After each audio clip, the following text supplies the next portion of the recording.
that my charger is on. Sorry, I'm going to have to interrupt you for a minute because I see that my computer is not charging, and that's a problem. Sorry about that, everyone. Okay. I'm going to have to pause for 1 minute. Sorry, I'll be right back. I'm going to ask our listeners to listen in. I just realized that my charger is not on. 1 second, 1 second.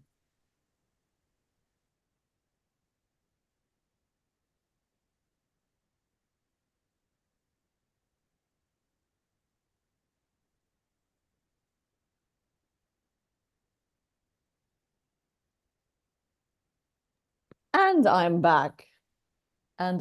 Excuse me for that. Okay, we're in business. Good morning again, everybody. I'd like to welcome you all to the Daily Energy Markets podcast. It's February the 10th, Tuesday. Delighted today to be joined by three of our regular commentators and analysts, all sitting in London in the dark this morning. Mehmet Ogucu, Group CEO, Global Resources Partnership Chairman of the London Energy Club. Let me start with you. I've just read your article that you published in the last 24 hours, which is that geopolitics, not fundamentals, is dominating the new energy global sort of order, which perhaps is not a surprise to us.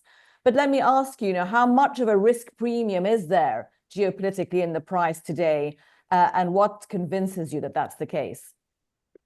Well, I mean, compared to the past, what we see in the markets is that geopolitics already bought by the markets. We know what's happening in Russia-Ukraine war, Gaza, and now Iran, US, Israel showdown in the Gulf. And there's a lingering uncertainty as well, how these things will be evolving. So the markets are quite accustomed to what happens. Therefore, the prices do not swing up and down in significant ways. Of course, there are some, 5% there, 2% here, but still it continues its trajectory. But the biggest uncertainty, I think, is in Iran, US-Israeli relationship. US is holding back because there's such a pressure coming from its Gulf allies and Turkey, while Israel announced that during the Netanyahu's visit to Washington, upcoming visit, they may be announcing that if US is not going to hit, they will go along.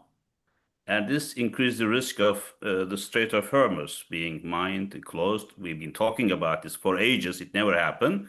But if it comes to a survival issue for Iran, I'm sure this is going to take place. Then the sanctions regime and compliance with US sanctions and secondary sanctions against India, Turkey, and China, which are the three biggest buyers of Russian oil, is becoming more serious. Indians almost stop buying new Russian oil, significantly reduced, whereas China increased almost 48% compared to last year, the Russian crude in, both seaborne and also pipeline crude oil. This is creating some, of course, risk for Chinese state-owned companies facing US secondary sanctions. So we shall see what will happen. But I heard also this morning that Trump will be going to China in the first week of April. And we expect some significant policy shifts there because US national security strategy has been revised, before naming China as an enemy, but now as a systemic rival or competitor. Okay. There is some change in the geopolitics in the making. Always. And there's always changes in Trump's policy, right? Rachel Ziemba, Adjunct Fellow Center for New American Security and Senior Advisor at Horizon Engage. Rachel, let me go to you on that, on Mehmet's last point, which is, of course, we don't want to be guessing about Trump's yo-yoing policies, but let's talk about Iran first of all, and then we'll talk about China. Iran, again, from the US perspective, from the US political perspective today, at the beginning of February, what is the sentiment most likely that's going to happen and play out there? Is it regime change? Is it just more of the same, pretending to apply sanctions, but not really? The oil market doesn't seem to believe that anything is, apart from the sort of small geopolitical risk premium that's constant now. But, as Mehmet said, it didn't even react in June hardly, beyond a day or two. So what's the thinking today, and what would you put your Yeah, money on? thanks, Diala. Pleasure to be with you and Mark as well. Look, I think the oil market is still mostly in a show me the outage mode. So we have seen prices move up in the last few weeks, but that's also been at a time where we've had losses from elsewhere. Kazakhstan via the CPC pipeline in particular, and the rollout of the reversal or redirection from the blockade in Venezuela. I think were the underlying stories there. Trump, yes, is wants to sort of do something with Iran, but we've really seen mixed messages, right? A couple of weeks ago, the focus was maybe we'll bomb Iran so that we support the people of Iran. I have my concerns about how much bombing would actually have supported the protesters. That's maybe a different topic. But Trump continues to be focused on having cheap oil prices, cheap gasoline prices. He's been much more focused on that than the broader energy mix. And so I think as a result, even if we see military action, that it will be targeted. And so, Mema's right, Iran might try to block the Strait of Hormuz if things escalate. I think it's quite hard for it to do so for a period of time, but we could see a scenario where there are more tanker seizures, where there's more friction, where insurance costs rise again. And this is at a time where we know that clean tanker rates have been rising, where we know that costs have been going up. It's stabilizing a bit. So I do think there is a set of concerns there. And China, of course, is key in the picture. I noted there were some new sanctions imposed Friday after the talks stalled between the US and Iran. Those were the first in several months to include any Chinese entities, but they were tiny Chinese entities, shell companies, the kind of entities that almost every week now get sanctioned in the UAE. Or Oman or India. But still an important signal. The other thing was that Trump announced the authorization for secondary tariffs on countries trading with Iran.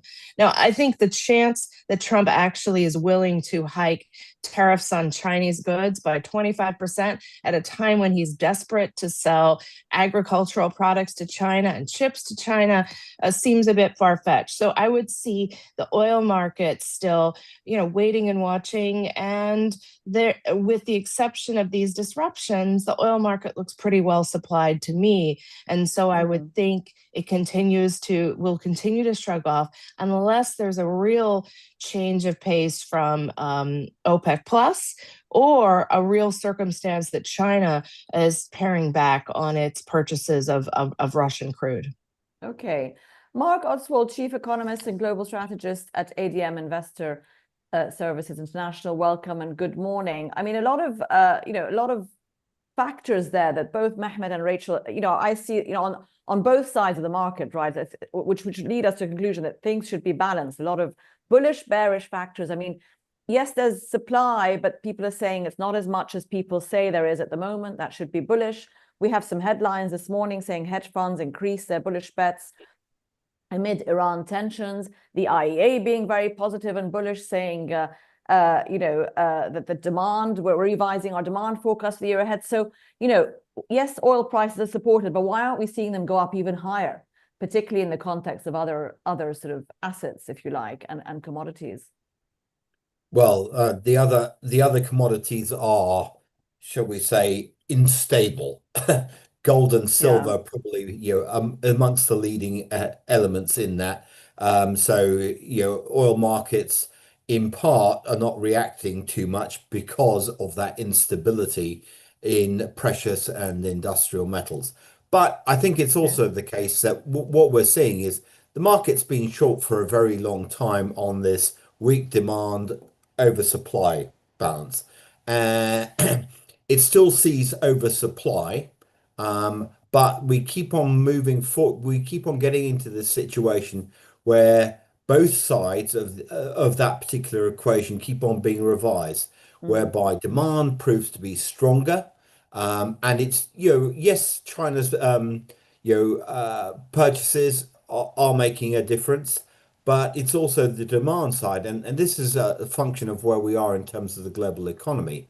We are in a situation, as we have been ever since COVID, where surveys keep on telling us, oh, the outlook's really bad. And then everyone keeps on, we go through the year, you start the year with the World Bank for forecasting global growth at 2.6, not great, when we've averaged 3 to 3.5. But probably by the end of the year, they'll have revised that up to 3. So bottom end Okay. of the typical range. So, the demand side is better. So, yeah, the supply part is the bit which keeps on capping everything. Um, but we keep on being wrong-footed on the demand side. So I still think the upward revisions to demand basically start lifting the cap on the oil market as we go through the year, barring obviously other geopolitical or military events. Okay. Mehmet, I mean, just back to you on to just discuss a little bit the Russian oil. I mean, you touched on it in terms of Russian oil to India and China. And we have a couple of headlines again saying the oil sector there is under siege and, sanctions are being more stringent. But then we had, crude deliveries looking very healthy in January. So and there has been talk about the Russian oil sector itself coming under some physical damage and wear and tear. What do you foresee for Russian crude flows on the water in the next quarter ahead? You mentioned China support, but given that India has backtracked, could we see different figures, first quarter now versus first quarter a year ago, for example, in general, in total? I think the Russian oil sector is going to have feeling the heat more than before, because as we know, most of the Russian export revenues come from oil rather than natural gas. Therefore, oil is critical, and US knows that. Therefore, they targeted the 3 biggest buyer of Russian oil, apart from EU, which is out of picture right now, more or less. This is China, India, and Turkey. And India already decided to go US way and to avoid any secondary sanctions, plus also this trade deal that they signed with Trump. Yeah. Part and parcel of that. And China, I think, will go ahead because they are concerned about the closure of Strait of Hormuz, Malacca Strait dilemma. Therefore, they need the Russian, at least pipeline option coming in if there is any disruption in shipments through seaborne trade. And Turkey surprisingly acted in line with What's the Turkey's US. position? Yeah, what is their position today amongst all this geopolitical Yes. bargaining, if you like? I think Turkey has very unique set of relations with Russia. The Mersin Akgül nuclear power plant being built Russians and will be operational the first reactor this year. And then you have huge trade between the two countries, the tourism and you name it. Energy-wise, of course, Turkey is the biggest buyer of Russian natural gas right now through Blue Stream and Turk Stream 1 and 2. And Turkey also used to buy biggest amounts of crude oil for its refineries at discounted rates. Now, most of the refineries stopped buying Russian oil. I think right now it's down to almost 250,000 barrels per day. It will come even further because the US is putting the pressure increasing almost every day and verifying it. Okay, Rachel, So therefore, I mean, just one additional point. The Rachel and Mark also mentioned about the OPEC Plus. I don't think that OPEC Plus is going to be as efficient as before because Russians are now looking for more cash-oriented deals rather than the market share control. Therefore, OPEC Plus might play some still stabilizing role, smoothing the market and the price.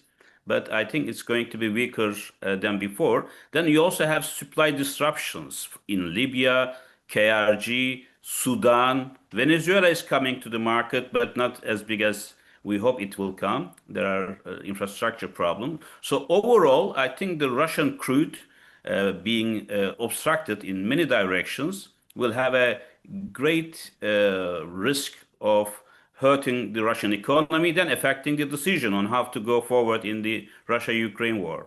Okay, which doesn't seem to see an end. I mean, Rachel, thanks, Mehmet. Rachel, I mean, there's a couple of other headlines. I don't want to delve too much into Venezuela's immediate impact on the market because we know that's sort of structurally has a long way to go, and we've seen the headlines around that. But it's the sort of, I suppose, strategic US policy around the area and the region seems to have gone a bit quiet. Other things taking people's attention, but we have a headline about Cuba issuing that it has fuel shortages as a result of that disruption to Venezuelan crude by the US.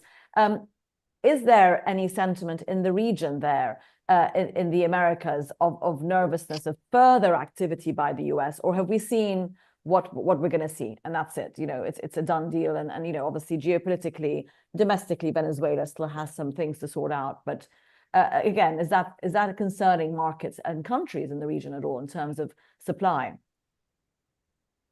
Yeah, I think there is a concern more economically and yes, in a position basis.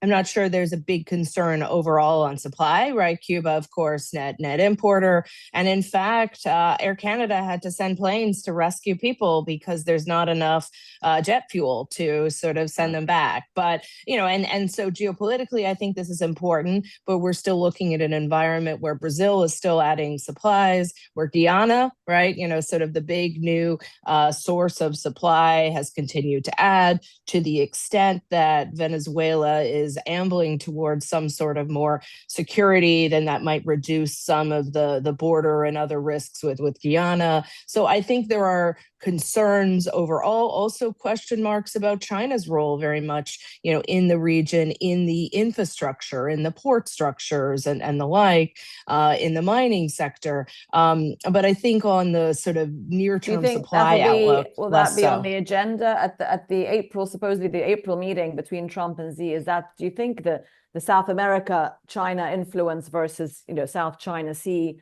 do you think that is going to be a discussion on the agenda, a real sort of, I doubt it's going to be take on that?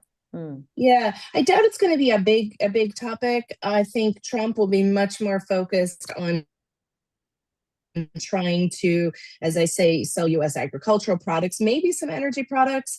If it's come back on the agenda, as we know, China has not been buying U.S. LNG, despite the fact that it's the largest contracted buyer of U.S. LNG. It's been allowing that to be redirected to Europe, where they will pay the big bucks for the LNG. And so from a pricing perspective, those flows would still, I think, go to Europe at this point. I think, you know, the commercial relationship is going to be what Trump is going to focus on, and then maybe a bit on how the U.S. and China could work together to end conflicts. It's not clear to me exactly how much China will be on board. I think they'll defer some of those longer term questions. And at the end of the day, any of the U.S.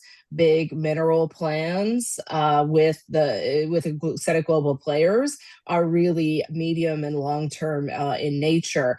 I spent a lot of time last week covering the critical mineral ministerial, and there you really have an element where they still haven't focused on what the priorities are for the new free trade zone. So trade is being rerouted. We on this podcast are constantly covering the way that energy markets have been rerouted in the context of sanctions. And so some of these things, I think, are more medium term in nature, and Trump's distractions, I think, can make it harder to actually take advantage of this new trading environment that he's created.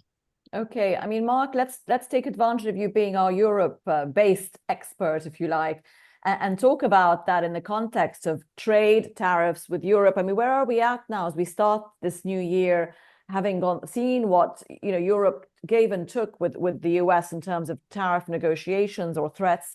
And let's also put that in the context. We have a headline about Europe's sort of financial situation. They've just said they're going to be voting on a 90 billion euro Ukraine loan tomorrow. I mean, the defense budget, etc., versus looking out for themselves economically.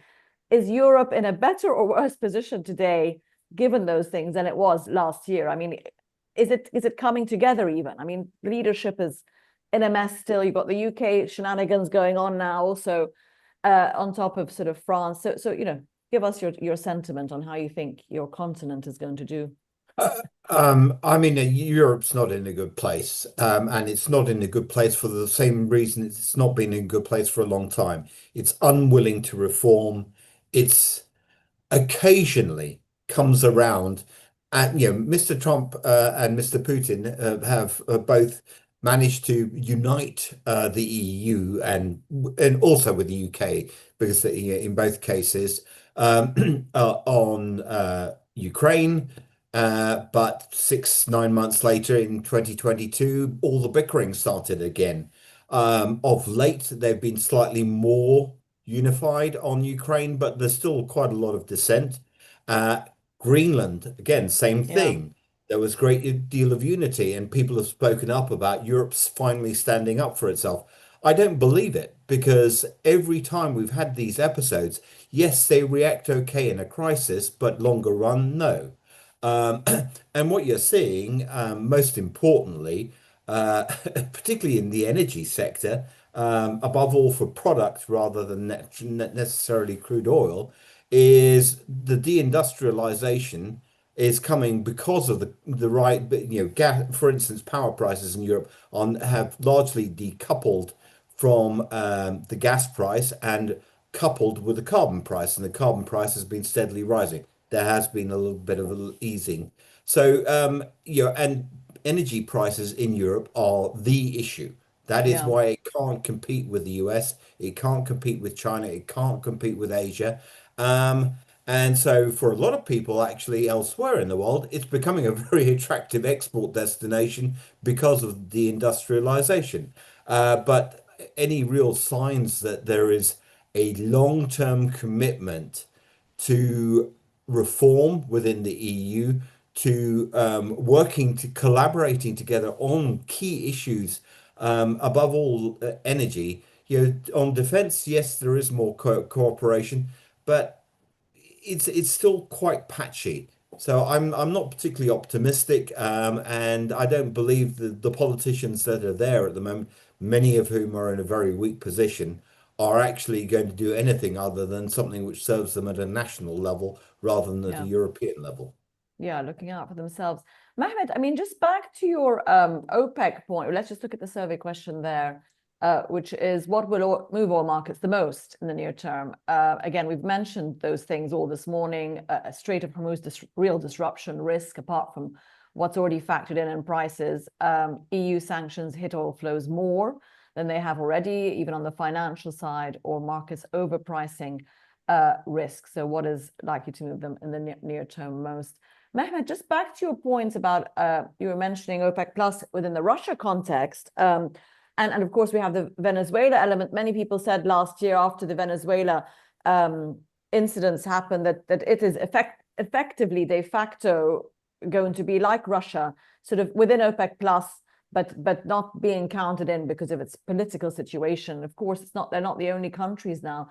So, I mean, do you think this year there's been talk that, there'll be a reconfiguration of the quotas to a more realistic level in terms of those who can and can't add or take away production?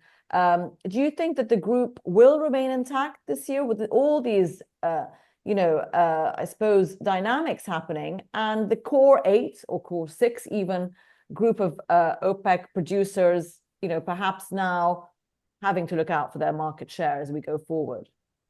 I think this is what's going to happen, because within OPEC core 6 as well, there is divergence of opinion and interest. And UAE and Saudi Arabia are also conflicting in their approach to the market. And Russia, as we know, will be out of the market, will not be very strongly affecting it. It has its own interest. So therefore, there's going to be a lot of also non-OPEC or illegal flow of oil from some of the OPEC member countries to the market, because the prices will not change significantly. But before that, I also want to refer to Europe a little bit, in addition to what Mark said. And I don't think that EU will be pulling its acts together easily, even on defense matters. UK and Turkey was about to join the new European security architecture, but France stopped it for UK, saying that you have to pay the premium price for joining. And then Cyprus and Greece stopped Turkey because of the bilateral issues. Even on such critical issues, they cannot come together, let alone projecting their power in Ukraine, in Gaza, in Middle East, and East Med and other areas. Therefore, I think we are going to have great difficulties for Europe to come to its terms. Not only reforms, as Mark mentioned, it's proven almost impossible for ages, to improve efficiency and expand its outreach as a geopolitical power, which it is not. It's just a trading and economic bloc right now. You don't hear about EU in any discussion regarding Russia, Ukraine, or Iran, South China Sea. Therefore, the Black Sea, I think I want to pre-warn on that, is going to be a new battlefield. Because after the war, however it ends, Russia will be the greatest power in the Black Sea, confronting Turkey. Then you have other NATO member countries like Bulgaria, Romania, then Georgia. I think in terms of energy routes as well, Black Sea is going to be a major bone of contention. We have to pay more attention to that. And I think Trump's objective to reduce the significance and weight of OPEC Plus is going forward. There is a deliberate strategy cooked up in Washington, D.C., and I think it's working. And don't forget, we have the midterm election coming up in November. So that's one of the reasons why Trump also wants to go and mend ties with China, because U.S. big business is also interested in more collaborative approach to China than confrontation.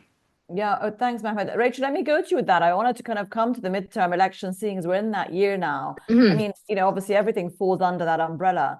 But in terms of how that might influence Trump's approach, let's say, to China, to his negotiations on tariffs and trade, he wants to perhaps be less disruptive. He's got to make up for some lost ground this year. And of course, you've got, I don't want to really get into the Epstein issue, but we've got even Howard Lutnick now on the list as being asked to resign by both sides of the House. So can you give us a sentiment from you on how you think the midterms may influence Trump's any change in Trump's policy this year?